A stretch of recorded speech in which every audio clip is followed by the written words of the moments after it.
بسم اللہ الرحمن الرحیم۔ السلام علیکم۔ ایک مرتبہ ایک درباری سے کوئی سخت جرم سرزد ہو گیا۔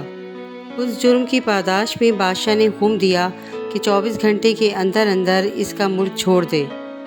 درباری گھر لوٹ آیا اور پریشان ہو کر بیٹھ گیا۔ 24 گھنٹے کے اندر ملک کیسے چھوڑ دوں؟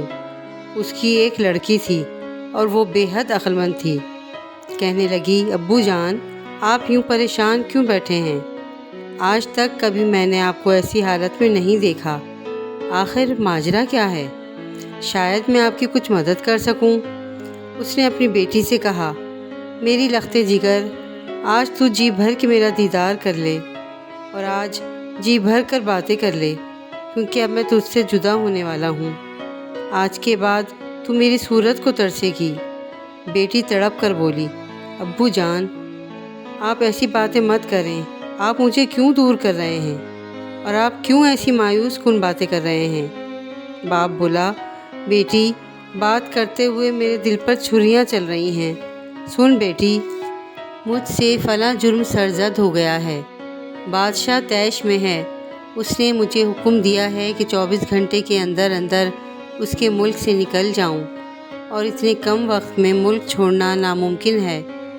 جب بادشاہ کے سپاہی مجھے یہاں موجود پائیں گے تو پکڑ کر لے جائیں گے اور بادشاہ مجھے مروا دے گا۔ یہ بات سن کر بیٹی مسکرائی۔ باپ بولا، بیٹی، میری جان جا رہی ہے اور تو مسکرا رہی ہے؟ بیٹی بولی، ابو جان، آپ فکر نہ کریں، انشاءاللہ عز و جل بادشاہ آپ کا بال بھی پیکا نہ کر سکے گا۔ آپ بے فکر ہو کر اطمینان سے سو جائیں۔ باپ حیران ہوا، مگر وہ بیٹی کی ذہانت کا متعارف تھا۔ مطمئن ہو گیا کہ چلو دیکھیں کیا ہوتا ہے۔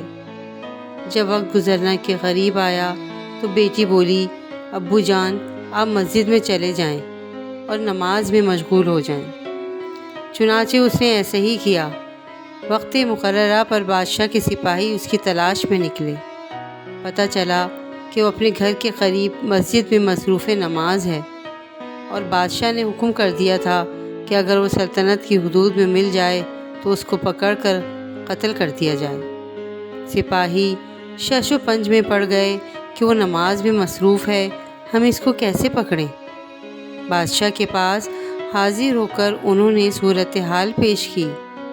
بادشاہ نے علماء کرام سے مشورہ طلب کیا۔ علماء کرام نے جواب دیا، عالیجا، آپ نے اس کو اپنے ملک سے نکل جانے کا حکم دیا تھا۔ آپ کے حکم کے مطابق وہ آپ کے ملک سے نکل گیا ہے۔ اب وہ بادشاہ جل جلالہ حقیقی کے ملک میں محو عبادت ہے۔ یہاں پر آپ کی حکومت نہیں ہے۔ بادشاہ بے بس ہو گیا اور اس نے احکام قتل بھی واپس لے لیے، اور یوں نماز کی برکت سے اس شخص کی جان بچ گئی۔ سبحان اللہ۔